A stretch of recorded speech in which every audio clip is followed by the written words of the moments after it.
एक बार की बात है, पहाड़ियों के बीच बसे एक अनोखे गांव में अपने 3 बेटों के साथ एक बूढ़ा पिता रहता था। वह बुद्धिमान था और समय के साथ कमजोर हो गया था और अपने बेटों को एक महत्वपूर्ण सबक सिखाना चाहता था। एक ऐसा सबक जिसके बारे में उसके मानना था कि यह उनके भाग्य को आकार देगा और आने वाली पीढ़ियों के लिए उसके परिवार की समृद्धि सुनिश्चित करेगा। इस गांव में पारिवारिक बंधन को बहुत सम्मान दिया जाता था और बूढ़े व्यक्ति ने जीवन की कठिनाई को देखकर एकता और वफादारी के मूल्यों को समझा था। वह जानता था कि आपस में बटा हुआ परिवार जीवन के तूफानों का सामना नहीं कर सकता है, इसलिए वह अपने बेटों को यह शिक्षा देना चाहता था। पिता ने उन्हें सबक सिखाने की कोशिश की, लेकिन वे हमेशा उनकी बातों को अनसुना कर देते थे। हालांकि बेटे अपने अज्ञानता के कारण अपने पिता के शब्दों की गंभीरता को समझने में असफल रहे। लालच और स्वार्थ ने उनके दिलों में जड़ जमा ली थी, जो बूढ़े व्यक्ति के द्वारा दिए गए ज्ञान पर हावी हो गई थी। अपने पिता की सलाह मानने के बजाय वो आपस में झगड़ने लगे। उनके व्यवहार से प्रभावित हुए बिना बूढ़े व्यक्ति ने उन्हें एकता का महत्व सिखाने के अनेक प्रयास किए। अंत में एक दिन उसने उनके सामने एक चुनौती रख दी। यदि वे सफल हो गए तो उनकी सारी विरासत उन्हें मिल जाएगी, यदि वे असफल रहे उन्हें कुछ भी नहीं मिलेगा। चुनौती थी कि लकड़ी के बंडल को तोड़ने की। बेटों ने बिना चुनौती सुने हामी भर दी और अपने शारीरिक शक्ति पर भरोसा रखते हुए चुनौती को उत्सुकता से स्वीकार कर लिया। एक एक करके उन्होंने कसकर बंधे बंडल को तोड़ने का प्रयास किया, लेकिन उन्हें आश्चर्य हुआ कि लकड़ी की एकता ने उनके व्यक्तिगत प्रयासों को विफल कर दिया। बूढ़े व्यक्ति ने निराश और दुख के मिश्रण के साथ देखा कि उसके बेटे व्यर्थ में संघर्ष कर रहे थे। जब बेटों को सच्चाई का सामना करना पड़ा तो धीरे धीरे उन्हें एहसास हुआ कि लकड़ी की एकता ने उन्हें शक्तिहीन बना दिया।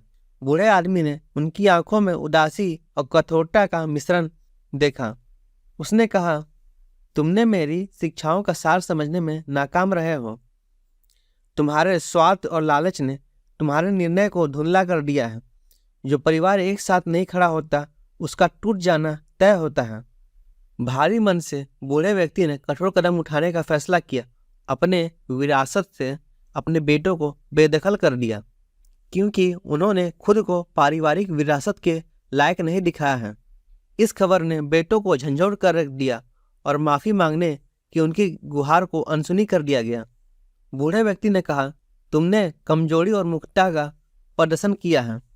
बूढ़े व्यक्ति ने कहा कि तुम लोग विरासत के लायक नहीं हो। बेटों को अपनी गलती की गंभीरता का एहसास हुआ और उन्होंने दूसरा मौका मांगा। प्यार और निराशा के बीच फंसा हुआ बूढ़ा व्यक्ति भारी मन से उनको खुद को साबित करने का एक और मौका देने को तैयार हो गया। यहाँ से कहानी एक दिलचस्प मोड़ लेती है।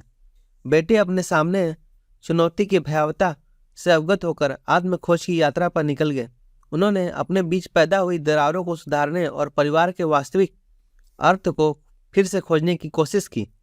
जैसे जैसे बेटे परीक्षाओं और संकट से गुजरते थे, उन्हें ऐसे चरित्रों का सामना करना पड़ा जिन्होंने सहयोग, विनम्रता और बलिदान का मूल्यवान सबक सिखाया।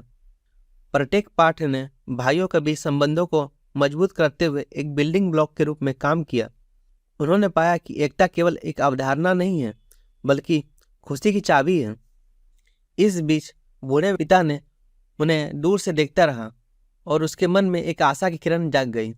वह उस दिन के लिए उत्सुक था जब उनके बेटे विभाजित व्यक्तियों के रूप में नहीं, बल्कि एक एकजुट शक्ति के रूप में लौटेंगे, जो परिवार की विरासत को आगे बढ़ाने के लिए तैयार होंगे। कुछ समय बाद वे सभी अपने पिता के घर लौट आए और उनके पिता के सामने खड़े हो गए। उन्हें स्वार्थी और लालची व्यक्तियों के रूप में नहीं, जो एक बार परीक्षा में असफल रहे थे, बल्कि एक संयुक्त परिवार के रूप में आए थे। बूढ़े व्यक्ति की आंखें गर्व से नम हो गई थी और उनका वापस आने पर उनका स्वागत किया। कहानी का सीख यह है कि एकता और वफादारी वे स्तंभ हैं जिन पर एक परिवार की ताकत बनी होती है। आशा है कि आपको यह कहानी पसंद आएगी और अधिक कहानी के लिए सब्सक्राइब करें और लाइक करें।